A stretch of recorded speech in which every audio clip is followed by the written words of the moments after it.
everyone. Hello, good morning, good afternoon. I hope you guys are doing well. Thank you so much for joining today. Hello, CL Jones. Thank you so much for joining today. I hope you're doing well.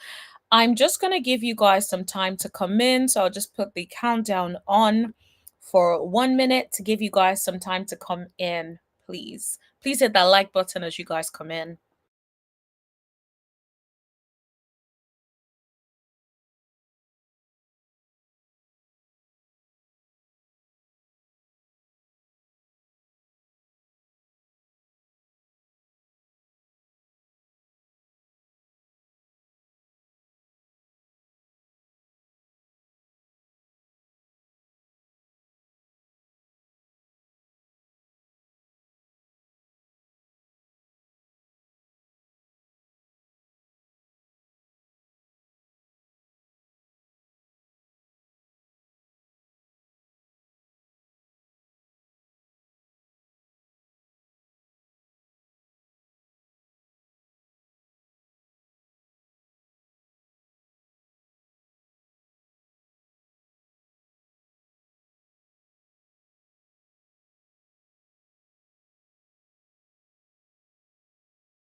All right, you're welcome back. Hit that like button, everyone. Thank you so much for joining today.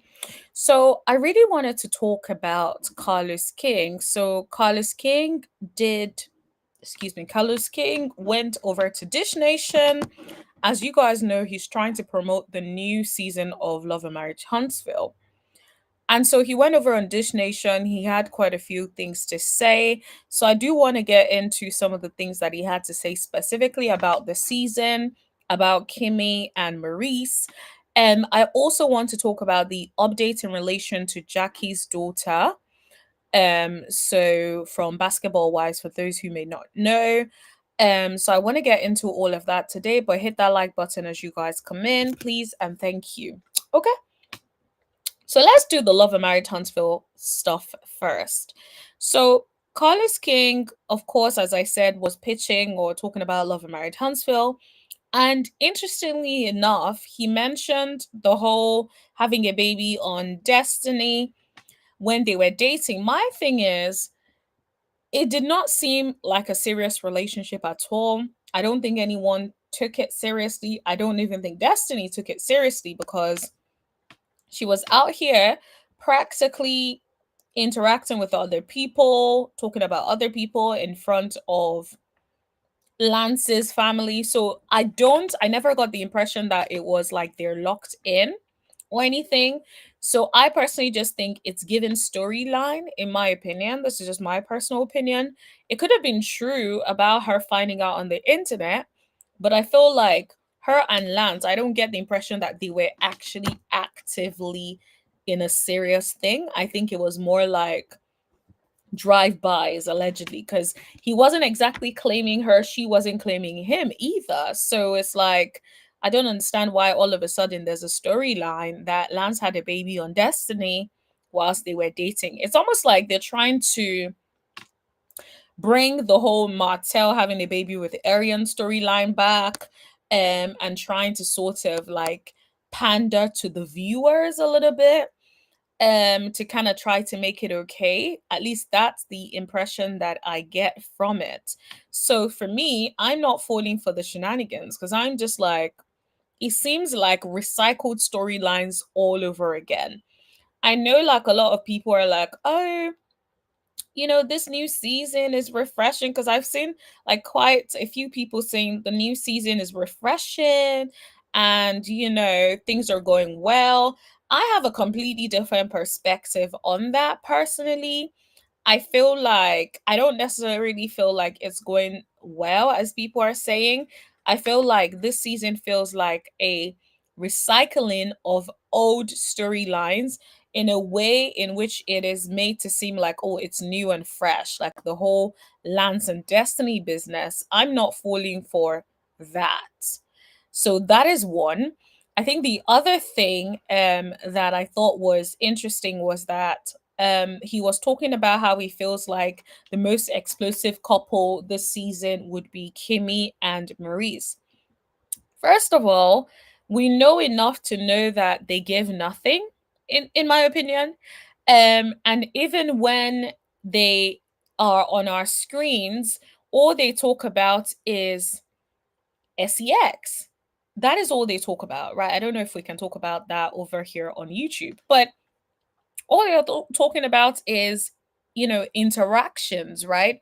And I feel like there isn't more that they're adding to the storyline that is going to create something fresh. Hi, Braylon. Good morning. Good to see you as well. Yes, good to see you. Everyone, Braylon is a content creator like myself, so please make sure you go over on his channel and show him some love. Always good to see you, Braylon. Thanks for joining in. So, yeah, so for me, when I think about like this whole like cuz he Carlos was trying to make it seem like, oh, this season is going to be explosive, and like, Maurice and Kimmy would be out here giving us some explosive season. It's like watching paint dry when it comes to those two. They don't give us anything. Maurice talks around in circles, Kimmy talks around in circles. They try to intellectualize the conversation when it's just like very basic conversations. Like, I don't know why you lot try to make it so serious. So I do not believe that we're going to get anything fresh from them. If anything, I think it's going to be a replica of what we've always gotten from Love and Marriage Huntsville, where it's pretty much like watching paint dry, in my opinion, right? So if you think about, he was talking about how Kimmy and Maurice are going to really be discussing Maurice's sexual appetite. He likes to have sex every single day, and she's a working mother and a woman. And I'm just like, okay.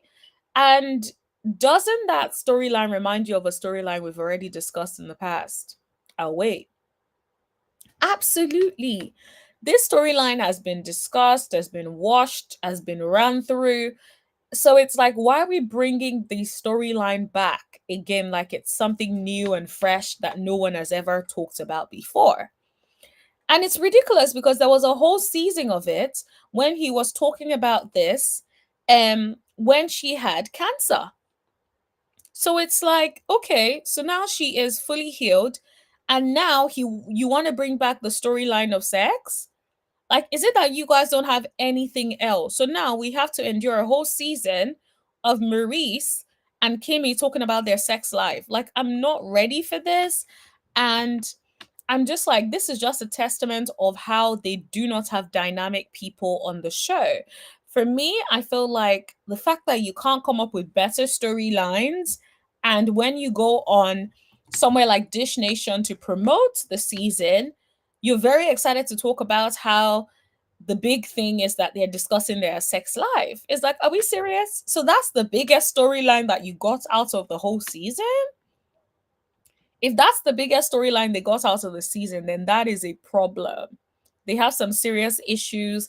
They need to go back to the drawing board. Please hit that like button as you guys come in, please, and thank you.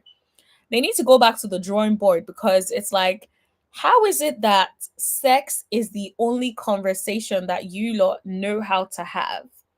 Why couldn't they have brought new couples to the show? If you're really trying to push dynamic couples, right, who are doing very well in Huntsville, I'm sure they can find other people that are making money, living well, and have healthy dynamics, right? That they can bring to the show. But I feel like instead you are continuing to go with the trashy people that have not produced anything in how many seasons. We're tired of the constant season providing us with nothing new. What are you providing us with? Right? It doesn't make sense at all. So I just think like things like this is where like I feel like Carlos loses me on a lot of things, to be completely honest. But the fact that you're going to promote your show, and the thing that you really want to talk about and you're very excited to talk about and highlight to us is how this man's sexual life and how these people's sexual life is a topic of conversation. Like, miss me with the nonsense. You mean to tell me that you couldn't have gotten, like, I don't know, better content? You couldn't have highlighted things that were more important, that you could be like, oh, we're talking, this happened and this is part of the conversation. It's just like you could have highlighted other things, like, oh, this season you see them working more on their business and doing this and doing that. And this is why you know it's some BS. And the season is not going to be about no business. Because I know people like to make it seem like, oh, people that are Melodies fans don't want the show to succeed. But it's not about that. It's about, does the show itself have the qualities required for it to succeed? Are we doing the same thing over and over again and expecting a different result? We talk about insanity. Insanity is doing the same thing over and over again and expecting a different outcome. And that's what it feels like when it comes to this whole Love and Married Huntsville. It feels like every single time, all it is like doing the same thing over and over again. And then we're doing it differently. And then we're blaming everyone. Oh, you lot didn't want to support. Oh, content creators are bashing the show. When it's like, you guys don't give us any new content. Why is there a new season of a show if we're not going to get any new content for the show? Part of the reasons why people were not really feeling Real Housewives of Atlanta is because people felt like the storylines were stale, right? And so I feel like it's very similar here. If the whole season is going to be about Maurice's and Kimmy's sexual life, like, I don't want to hear that. Miss me with the nonsense. Like, can you show me something else other than their sex life, please? Because I do not care about their sex life. I don't think anybody cares about their sex life. I don't even think Kimmy cares enough about their sex life, in my opinion, right? So I just think this is just a storyline. This is trying to distract. Maybe it's also trying to prepare us in case information comes out about him stepping out. And then maybe they'll make it seem like, oh, it's an open relationship. Who knows? It could absolutely be that. But all I know is that it is just very, very weird to me. Like the whole fact that you are going to promote your business, your business, your the new season, which is his business, the whole season, and what you're talking about is sex life, is crazy to me. Now let's shift gears a little bit. Let me check my notes. Oh, sorry guys. I just ordered some food and the food is here. Give me a second. Let me get the door. Sorry guys. 1 second.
Y'all, I'm back. Sorry if I'm out of breath. I literally had to run back up the stairs because I was just like, whew, let me catch my breath. Give me a second. And to think I'd be going to the gym, but every time I run up the stairs, like, I be out of breath. I don't know what it is. Clearly not running at the gym enough.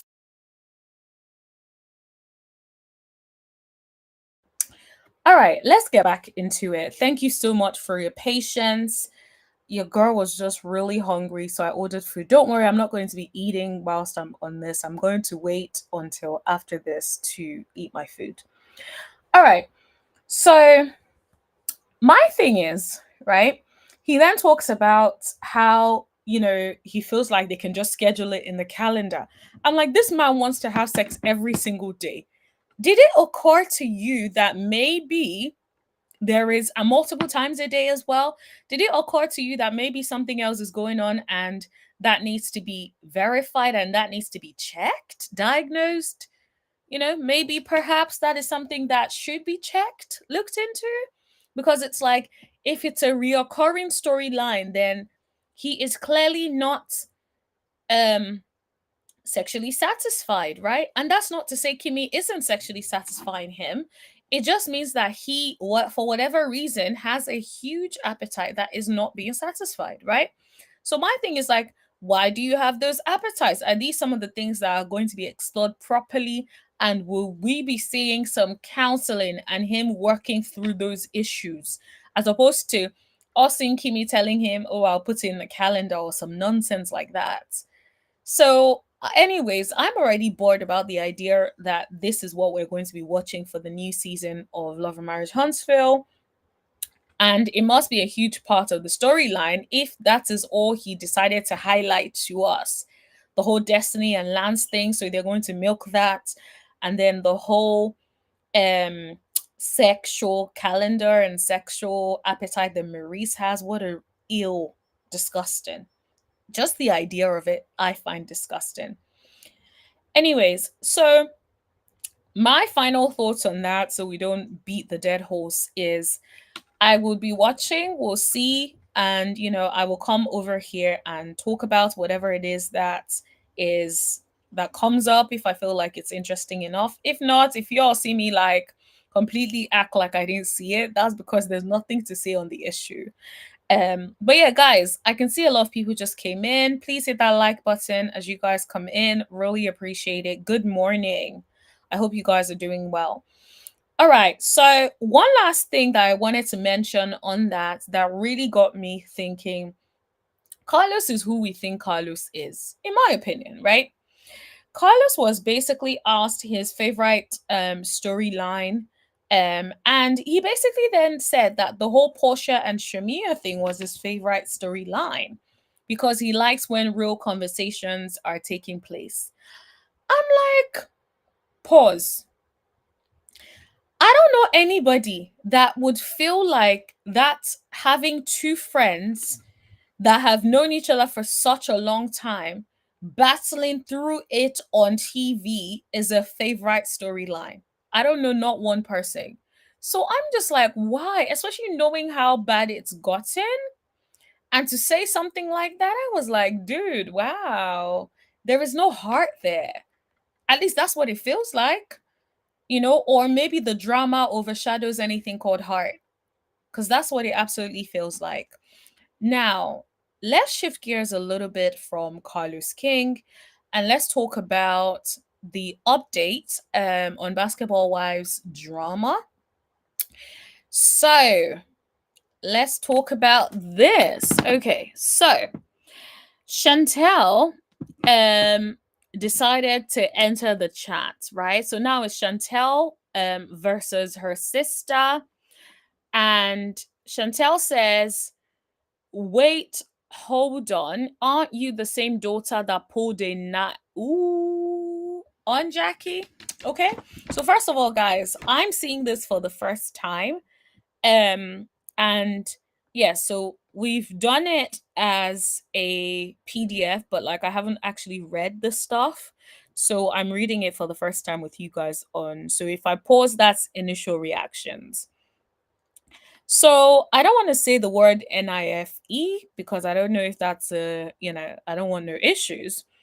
So you got 3 kids. She's never met in person. Oh, whoa. Whoa. 3 kids? Not even one kid. Wow, that's crazy. You got 3 kids she's never met in person, but you want to be on the internet taunting me.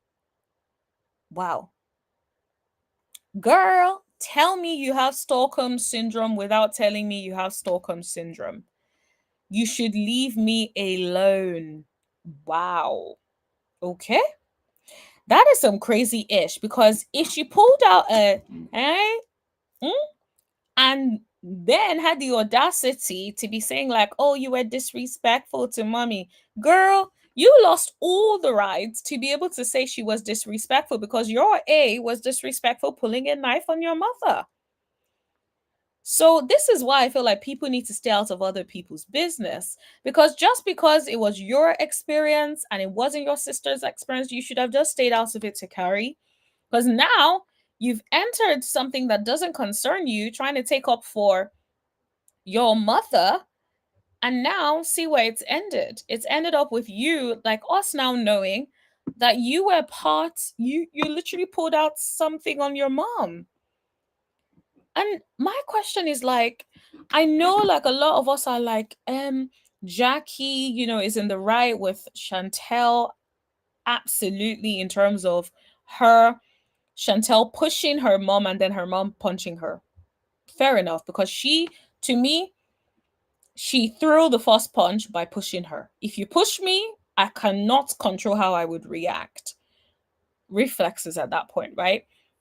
So I get it. However, I think it begs a bigger question, which I want us to talk about a little bit, where it's like, what kind of upbringing did these children have and go through with Jackie and her husband that they felt like pulling a on your mother is okay?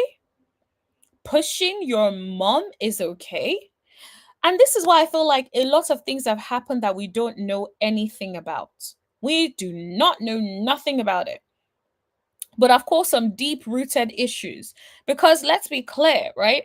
Let's say one child out of the family does not turn out well or turns out to be a problem child. These things happen.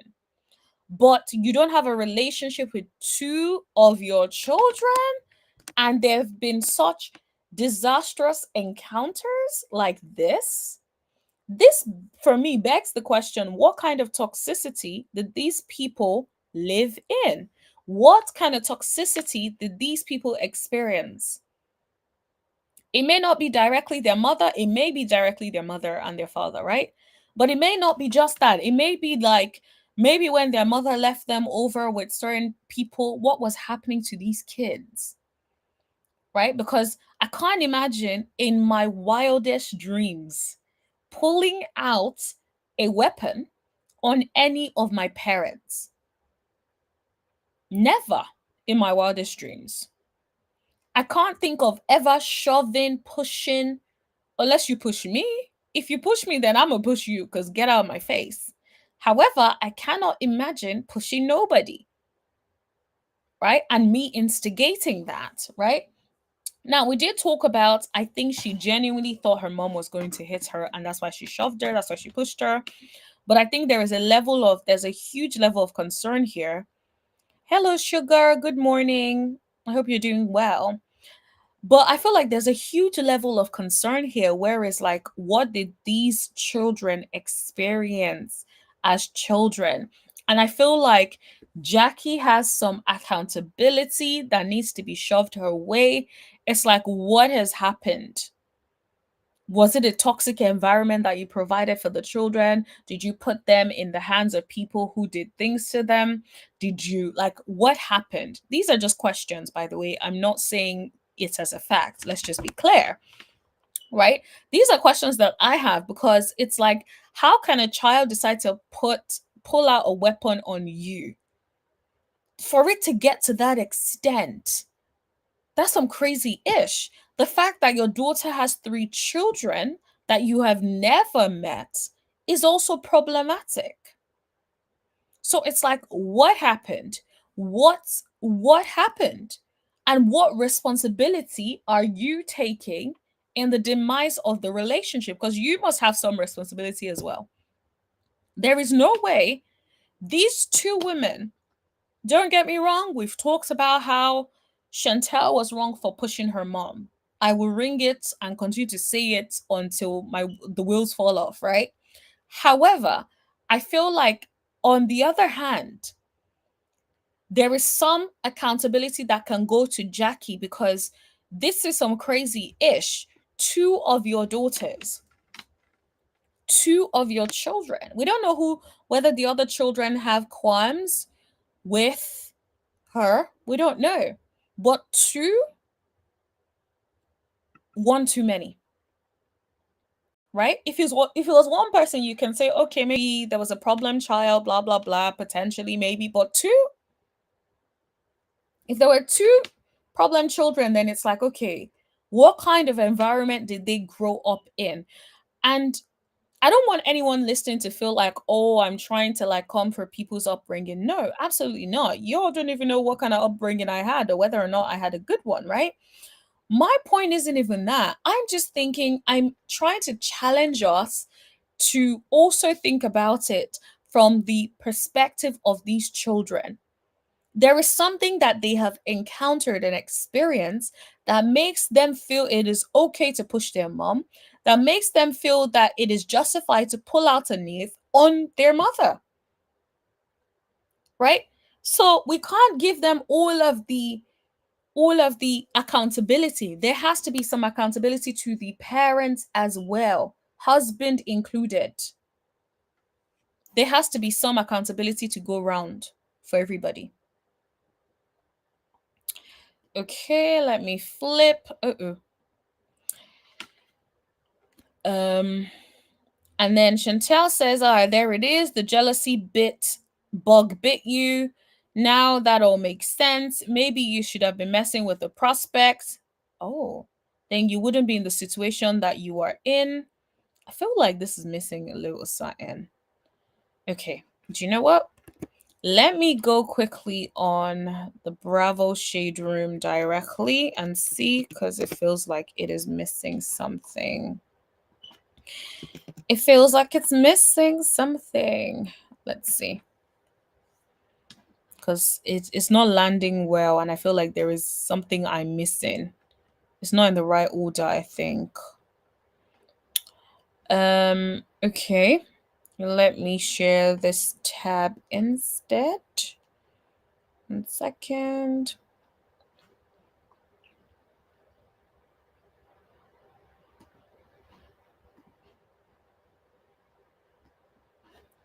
Okay. Huh. That is literally what it is, actually. Okay. It's actually in order. I think it's just that it looks like Chantel went on a bit of a rant. All right, but let's keep reading for now. So I'm going to flip it over to the next page and then let's keep reading. So Section 8 ain't it. The constant commentary from you is given obsessed, as if you need mommy's money and acceptance. Ooh. Girl, when this is all said and done, you're going to be sitting right there in that same spot, miserable and mad at the world, waiting for the next opportunity to make a TikTok and chime in on things you claim you are so healed from. Taunting me for experiencing some of the same issue you did makes you know better than her. You want attention from me that you don't get from her. Here it is, sis. Wow. You want to comment on everything but the facts at hand. You too have reached a level of violence with Jackie because of her mistreatment. That's why you pulled a on her in Sacramento. You have 3 kids she's never met. Okay, so that's the full thing. But she wants legal rights to mine. Do you hear yourself? You've been waiting to hop on the hate train, and it's so sad to see. I haven't spoken to you in 8 years. Wow. There's no reason for you to be on the internet making videos trying to be funny. We can both be hilarious, or you can stop trying to provoke a reaction out of me and just leave me alone. You out here on the front line standing up for someone that's never stood up for you. I need you to heal. And so, wow. Okay? Wow, that's crazy. It would be insane if Takari is actually jumping in because she wants her mama's validation and wants to use that to patch things up with her mom. Because if the root issues are not resolved, it's only going to happen again. So it's not going to end well either way. Okay. Then bundle of Britney. You all know Britney. Britney Renner decided to join the chat. She's like, How soon they forget. You wrote a whole book detailing the way you were allegedly treated at Takari Lee. Wow, they must really be friends, because Brittany is going hard for Chantel. Do you know what? Despite everything, I'm glad to see her going hard because it's nice to have like friends or people that like go hard for you. So I'm not going to, I fair enough, right? By the way, I actually read it. Ooh, she read the book. Girl, Brittany is invested, honey. Brittany read the book. None of us read the book, but Brittany read the book. Okay, girl. By the way, I actually read it. It felt very rushed and overall like a long text message you probably wanted to send her directly. Ooh, Brittany, not Brittany putting the, you know, putting the salt in the wound. I actually read it. It felt very rushed and overall like a long text message you probably wanted to send her directly. Your cry for help did not matter then because it never will. Wow, that is harsh. Do you care about the truth or do you want to be the one to tell it? She isn't going to love you any differently, get you on the show, or take a sudden interest in you, your life, or your children so you gain what exactly? Terrible A sister. Okay, girl. Brittany, I was with you on some things, but calling her a terrible A sister when you don't know what happened, just leave that. In the same way you were calling Jackie a deadbeat mother, you weren't there. Like, just refrain from that. Say your opinion, but refrain from like saying those buzzwords. Because when someone pops you in the mouth, now you gonna be sorry. But anyway, I do think there's some truth to what Brittany is saying about. It feels very much like a wanting Jackie's validation in some way. Because when I saw the response that she made, I was kind of like, okay, she has a point because, the violence was too much. But to hear that she had actually pulled out a weapon on her mom, I'm like, girl, you've lost every opportunity to be able to tell me that I went too far. Because all I did was hands, right? You pulled out a weapon that could take her out if we're being completely honest, right? So yeah, you from me, then I'm like, girl, you that is definitely given that you wanted her validation. You were trying to fight for mommy's love, and you thought now that the favorite child is maybe out of the way, maybe mommy will finally notice me. That is what is given, and it's so sad. Like, I really think all of the parties need to be in therapy ASAP because this sounds like pretty serious. To have a sister you haven't talked to in 8 years, that's very serious to me. It's not as usual. This is serious stuff. Takari then said, all those women, they pay y'all to play with you and you can't find a better bag than me. Huh? All those women pay y'all to play with. Okay. All those women they pay y'all to play with and you can't find a better bag than me. Flattered. Okay, girl. That to me that fell flat, but I don't know what you lot think, but to me that felt flat. Now let's talk about the other tweets. So Masika says, since we're on the topic, the way Britney played with them people's religion to become that man's other wife is crazy. He took off and she took off them people's clothes. And it's interesting because people had already been questioning whether or not her conversion was true and was a journey that she was genuinely on. I think people need to stop changing religions or getting into things they don't understand because of people. You need to make sure that this is a decision that you're making for yourself, not because you found a man and you want a man. And I think like people just need to stay out of it because now the whole thing is not adding up. It's like, girl, did you really, was it ever true? Was it ever intentional? Because sometimes, right, people do convert and then, learn certain things about the religion and decide not to continue with it. That's different. But in this case, it's like, did you convert because you wanted a man? I would hope that that's not true because that's just ridiculous.